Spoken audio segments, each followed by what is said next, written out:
Hello and welcome to Mahamaya selection. और आप हमारे साथ जुड़ चुके हैं इंग्लिश की क्लास में। और आज हम सॉल्व कर रहे हैं SBI clerk 2021 English previous year paper. और आज है हमारा सेट 7। इससे पहले 6 सेट आ चुके हैं। आप हमारी प्लेलिस्ट पे जाइए और उन सारे वीडियोस को भी देखकर उन पे भी प्रैक्टिस कीजिए।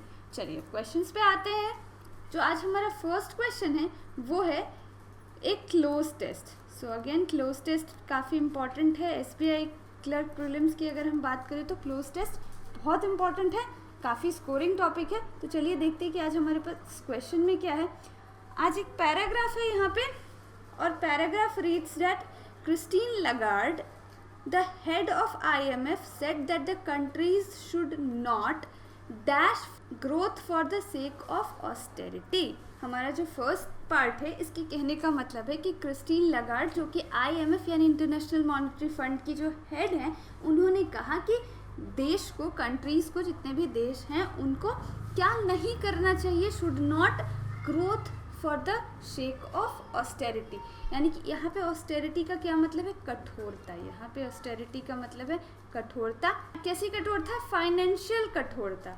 सो क्रिस्टीन लगार्ड ये कहा है कि कंट्रीज को क्या नहीं करना चाहिए, growth for the sake of austerity, यानी कठोरता के लिए उन्हें क्या नहीं करना चाहिए, ग्रोथ के साथ क्या नहीं करना चाहिए। यहाँ पे जो वर्ड आएगा वो किसके लिए आएगा?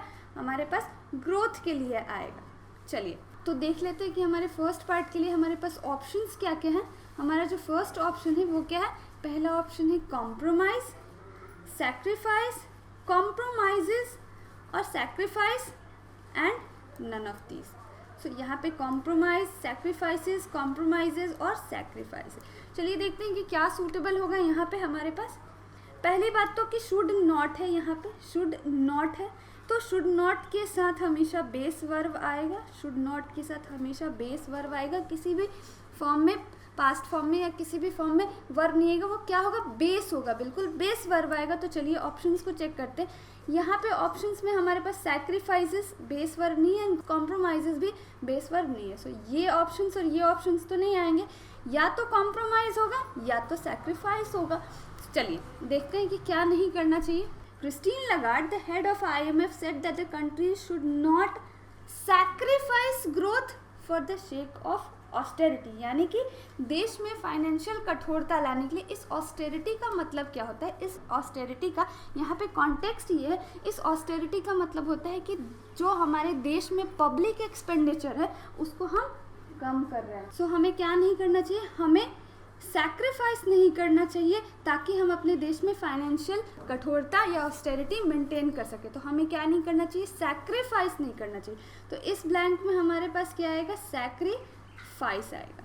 सो हम क्या सीख रहे हैं कि हम एलिमिनेशन मेथड यूज़ कर रहे हैं यहाँ पे। जैसे कि हमने देखा कि वहाँ पे ब्लैंक से पहले हमने देख लिया कि यहाँ क्या आ सकता है। सो बेस वर्ब ही आएगा तो बाकी सारे जो फॉर्म्स के वर्ब है उसे हम कैंसल आउट कर देते हैं। सो यहाँ पे हमारा करेक्ट ऑप्शन क्या होगा? यहाँ होगा सैक्रिफाइस। सैक्रिफाइस का मतलब होता है त्याग करना, त्याग करना।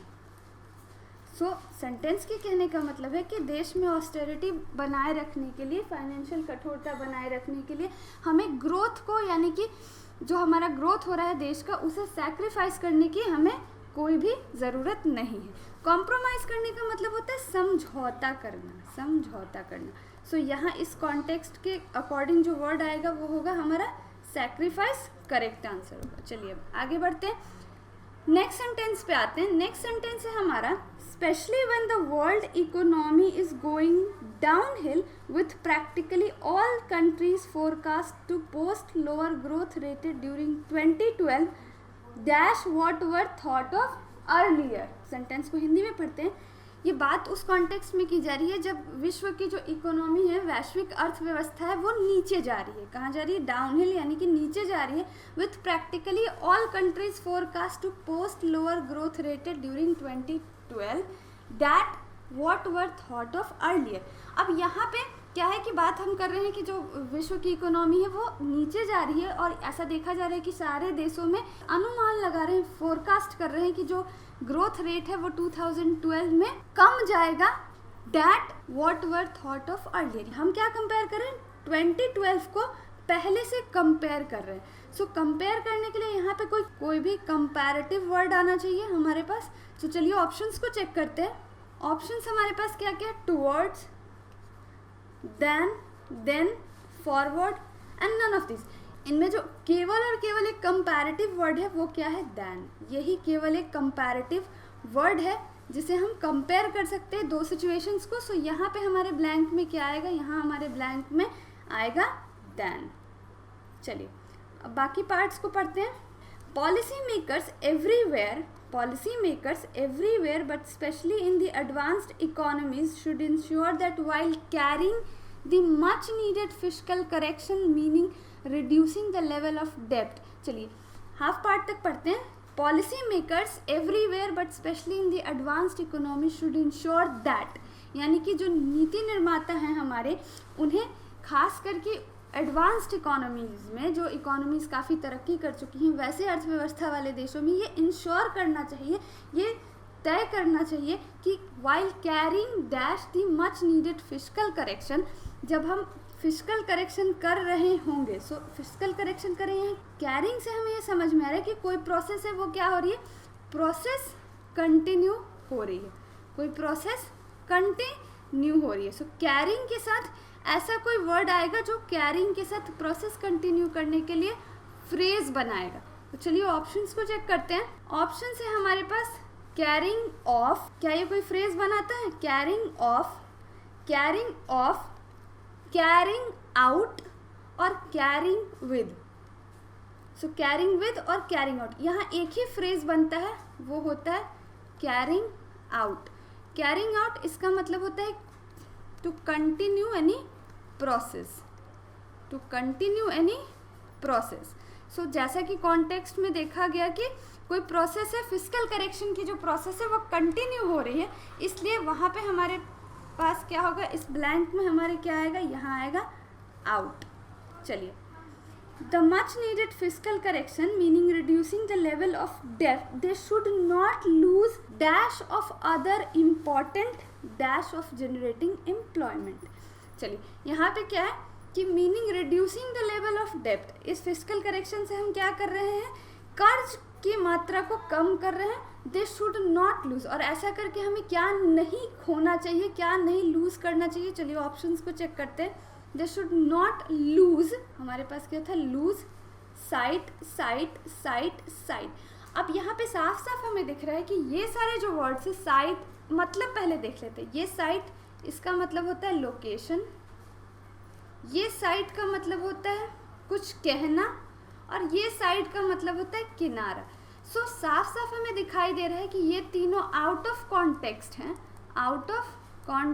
हैं। सो हमारा जो करेक्ट आंसर होगा वो क्या होगा, वो साइट होगा।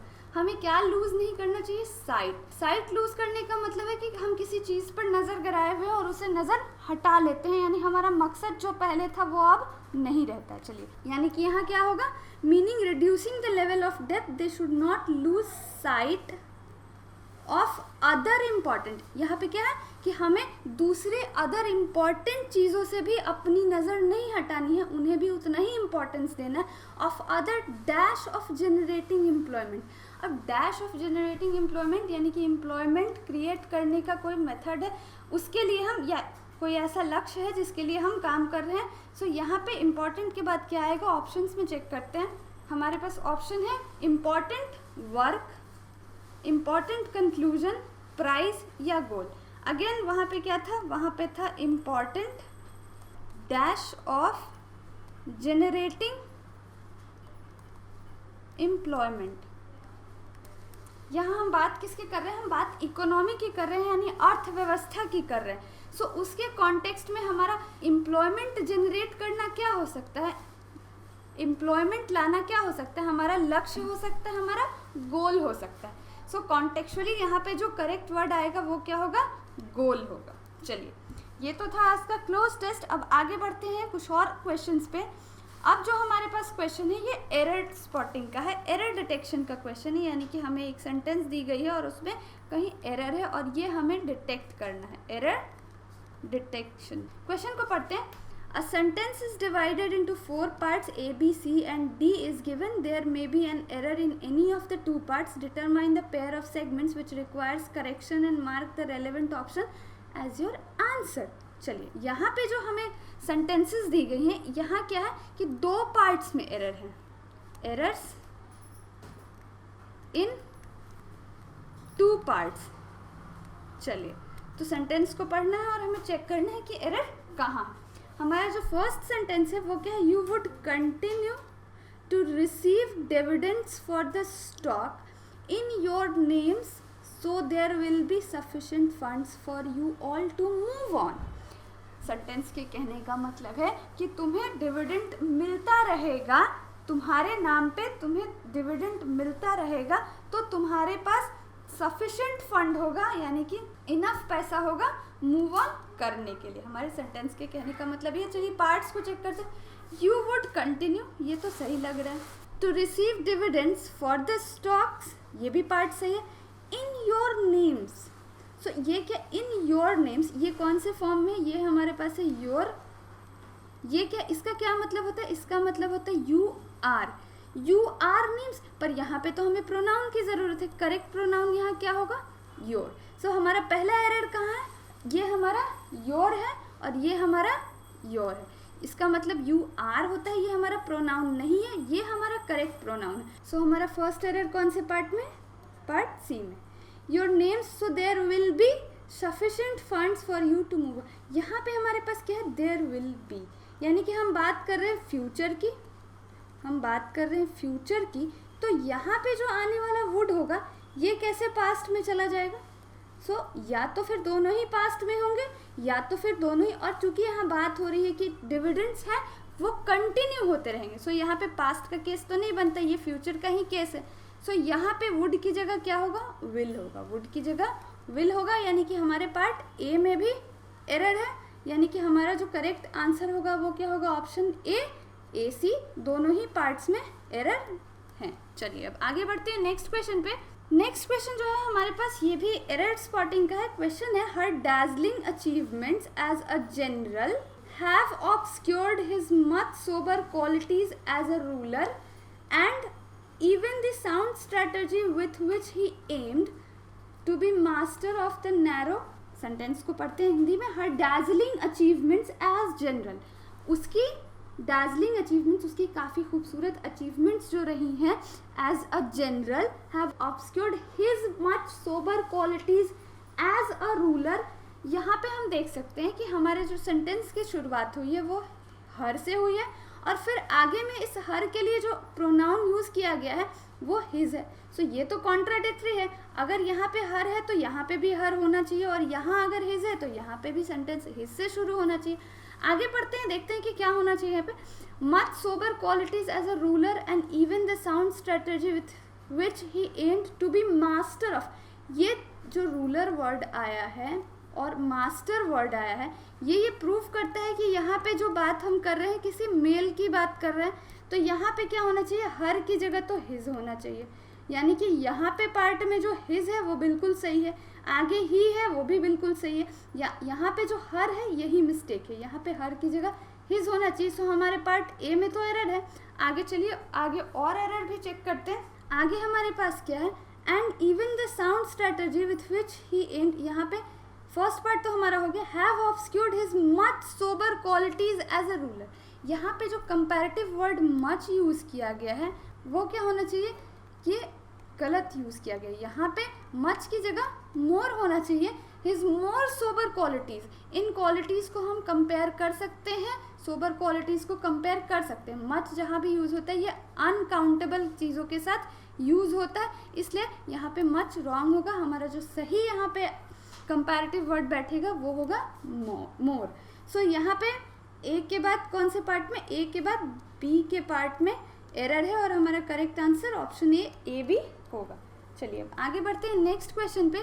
थर्ड क्वेश्चन पे आते हैं एरर डिटेक्शन के. क्वेश्चन है, a success of restaurants rested more on out of date memories than the current excellence of its bill fare. Sentence के कहने का मतलब है कि रेस्टोरेंट्स की बात हम कर रहे हैं, वो क्या कर रहे हैं, कंपैरिजन कर रहे हैं। पहले वो आउट ऑफ डेट मेमोरीज पे रिलाई करते थे, लेकिन अब वो current excellence of bill of fair पे रिलाई करते। सो यहाँ क्या हो रहा है कि आउट ऑफ डेट मेमोरीज और करंट एक्सीलेंस का कंपैरिजन हो रहा है। इस कंपैरिजन के लिए जो यहाँ पे कंपैरेटिव वर्ड आना चाहिए, एक कंपैरेटिव वर्ड आना चाहिए, वो क्या है, वो हमारा रॉन्ग है। यहाँ पे देन की जगह क्या होना चाहिए, देन। देन क्या डिफाइन करता है, ये टाइम को बताता है, लेकिन हमारा कंपैरेटिव वर्ड क्या है, देन। सो हम यहाँ कंपैरिजन कर रहे हैं, इसलिए देन की जगह क्या आना चाहिए, देन। यानी कि हमारे पार्ट डी में एरर है। चलिए अब और सर ये काफ़ी जो है इम्पॉर्टेंट एरर मिस्टेक है, ये काफ़ी आसानी से ऑब्जर्व किया जा सकता है। चलिए अब और पार्ट्स को भी चेक कर लेते हैं। फर्स्ट पार्ट है अ सक्सेस ऑफ रेस्टोरेंट्स। यहाँ जो आर्टिकल लगा है अ, ये क्या है हमारा, ये डेफिनिट आर्टिकल है, यानी कि हम किसी डेफिनिट किसी एक रेस्टोरेंट की बात कर रहे हैं, लेकिन कॉन्टेक्स्ट के अकॉर्डिंग तो ये हम एक जनरल व्यू दे रहे हैं कि जितने भी रेस्टोरेंट्स थे वो अब क्या कर रहे हैं, वो अब current excellence of bill of fair पे रिलाई कर रहे हैं। सो यहाँ पे जो आर्टिकल है हमारा ये रॉन्ग है। यहाँ पे कोई इनडेफिनिट आर्टिकल आएगा, इनडेफिनिट आर्टिकल, और इनडेफिनिट आर्टिकल कौन होता है, द। यहाँ पे the success of a restaurant rested more, यहाँ पे हम किसी एक रेस्टोरेंट की बात नहीं कर रहे हैं, हम जनरल व्यू दे रहे हैं, सारे रेस्टोरेंट्स की बात कर रहे हैं, इसलिए यहाँ पे जो आने वाला करेक्ट आर्टिकल होगा वो द होगा, यानी कि हमारे पार्ट ए में भी एरर है। सो हमारा करेक्ट आंसर क्या होगा, option A D correct answer होगा। So this is all for this session. उम्मीद है कि आपको ये वीडियो अच्छी लगी होगी और आपने इन सब पे प्रैक्टिस भी ज़रूर किया होगा। ऐसे ही वीडियोस देखते रहने के लिए महामाया सिलेक्शन को सब्सक्राइब ज़रूर करें, और अगर आपको ये वीडियो अच्छी लगी हो तो इसे लाइक और अपने फ्रेंड्स के साथ शेयर करना ना भूलें। Thank you for watching.